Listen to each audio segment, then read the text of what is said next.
Ordinarily, we'd have meditation right now, but we're going to do it a little different. We're going to do a talk. Reverend Kristen Prudhomme and I are going to share the talk today. And then we'll do a meditation after the talk, all right?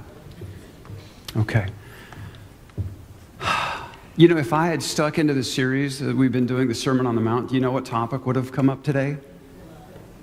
No, it wouldn't have been love. It would have been divorce.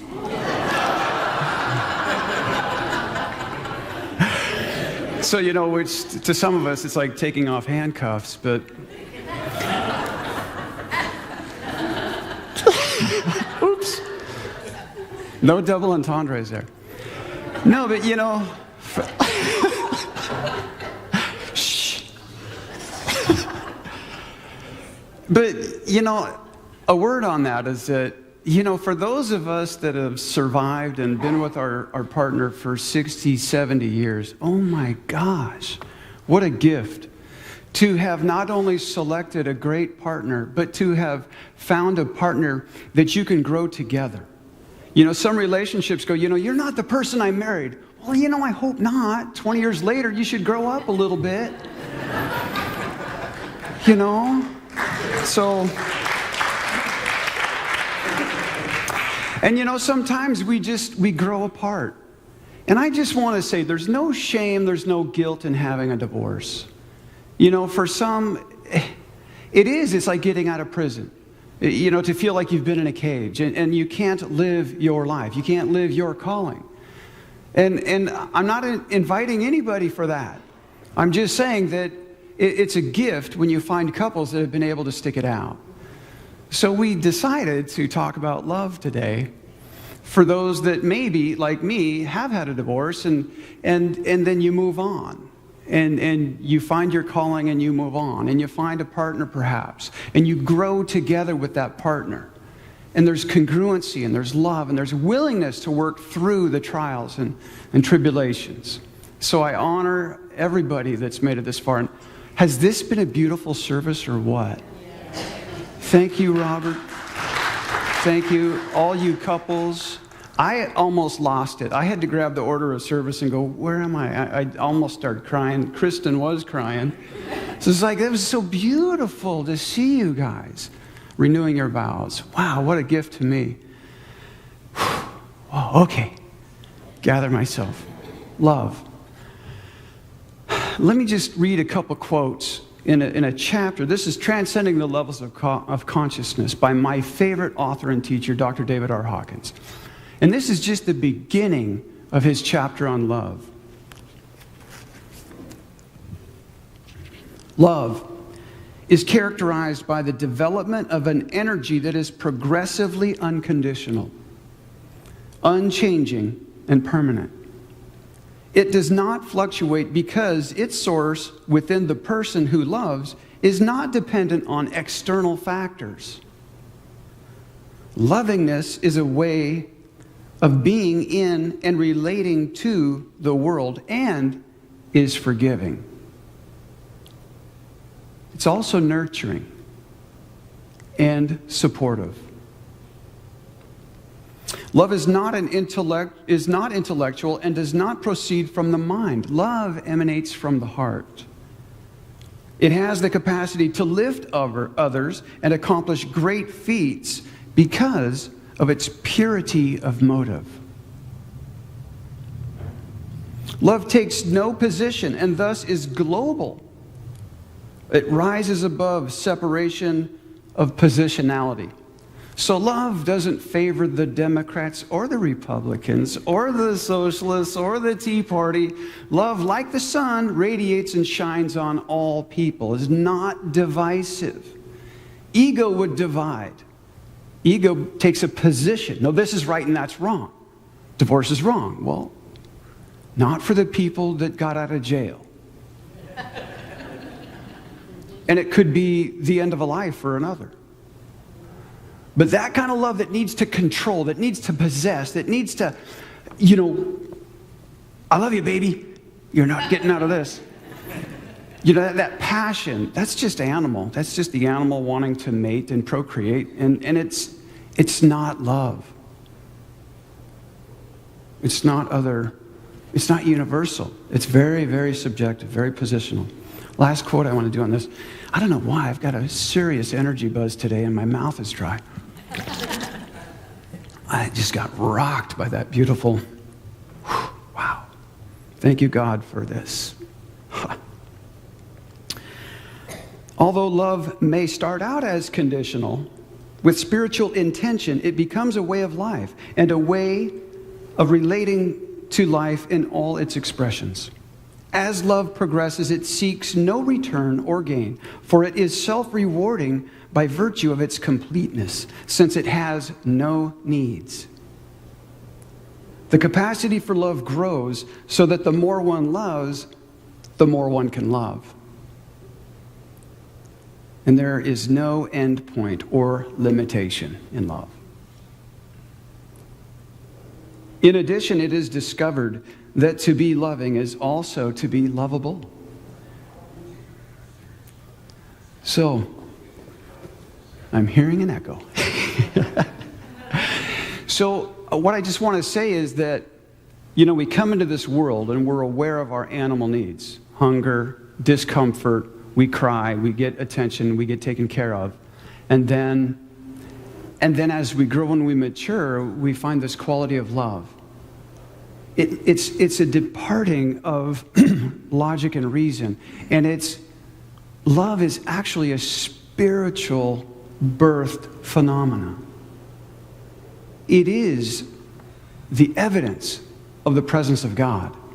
In the Pentecostal churches, they argued, what's the evidence of the baptism of the Holy Spirit? And they would say, speaking in tongues. Well, I don't know. I think it would have to do with the characteristic nature of God, and that is love. The evidence of the presence of God in one's life is the capacity to love. And all those things that Paul said about patience. Love does not fear. Well, now I want to introduce Reverend Kristen up to share with us. Thank you. Good morning. Happy Day of Love to each and every one of you. And I want to start with saying that the light of God and the love of God in my heart honors, receives, sees, and respects the light of God and the love of God in your heart. There was a story. I actually was in meditation. I came out and Robert greeted me and he said the most ironic thing. He said, story is what I remember. And I had just come to a story that I remembered about what's been shared here today about love. And it's a little unusual, so just bear with me, okay? When I was in seminary, we had a requirement to have an internship in a hospital. And I was an intern at the trauma center at UMKC in Kansas City. And during that time, we had coaching sessions with our teachers. And they said the most difficult thing that you can face is the possibility of assisting a family who would have a child who was not viable. And sure enough, the first night that I was on call, I got called, and there was a family, a young Hispanic family, who was going to have a child who was not viable. And I showed up as me, Chris at the time is what I was called. And so I tried the best I could to be present with this beautiful young woman who was going to have a natural birth, but not have a child afterwards. And it sent me reeling as an individual with a personality, as an animal trying to assist my fellow human being. And so from like 5 o'clock till 2 a.m., I stayed with her, and we walked the journey, and I just got so tired at around 2 a.m. that I decided to go to the room where they had set aside for the chaplain to rest. And so I took off some of my clothes, just laid down on the bed, and I was praying incessantly. God help me, please help me, help this family, help this woman, help this child, help this father. Give me the strength, give me the courage, give me the hope, give me the words. Over and over and over, this mind ran. And it kept looking for the solution. And in the midst of that prayer, even as I was speaking the prayer, for about 45 minutes, I heard, and I hope that you can hear, because this isn't just my message, it's also a message to you. Chris, I love you. So hear that today in this day of love. Put your name in. I love you. And that's coming from such a deeper place than the mind and a deeper place than emotion. It's coming from the soul, your seat of your soul. And it's abiding with you today, and it's eternal. It will never leave you, and it will never forsake you. I don't know what's happening in your world right now, what might make your mind spin in prayer for 45 minutes incessantly, but perhaps there is something, and maybe it's painful. In the midst of that, deeper than anything is a presence of love that is with you, and it is abiding. So once I heard this, it transformed me. And I got up, I put water on my face, I got dressed again, I walked out into the hallway and I met the Hispanic grandparents, and I didn't speak their language, but my eyes met their eyes, and the light and love of God within me met the light and the love of God within them. And it transformed everything, absolutely everything. And it transformed that moment in time. It was still a difficult time, but the presence of love was present, and it was palpable, and it was shared, and it was moving. And so, although nothing had changed, everything had changed. Absolutely everything. That's what love is. It's abiding, it's real, and it is here in this sanctuary. Surely the presence of love is in this place. It's when you see someone's eyes who you know care enough to send their husband to sit by you because you're alone at the table. It's the person who reaches out and goes beyond because they care enough to make sure that this day is a special day for you. And it's in the eyes of the person that sits to your right and to your left that you will meet in Hammond's Hall. So I just encourage you to open your eyes and your heart just a little bit more. Tarry just a little bit longer in the presence of love for which we've all come here for. And it will abide with you when you leave this sanctuary, when you leave this place, for it is eternal. I want to share with you in Jeremiah 31:3.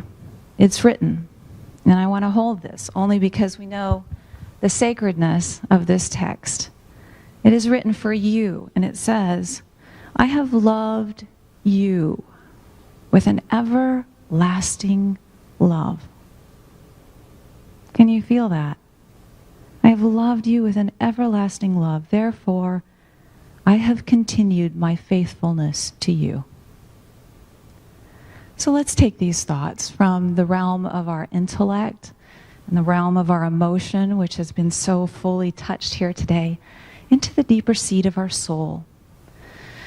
In meditation. Meditation is a time we get to tarry in the garden of love, in the garden of God, in the garden of goodness. And I noticed a lot of you have already shifted your bodies to allow them to be in a place of peace and balance. Perhaps that means the feet on the floor. Perhaps that means your arms open. Whatever it is for you, just allow your body to relax and say, peace, peace, be still.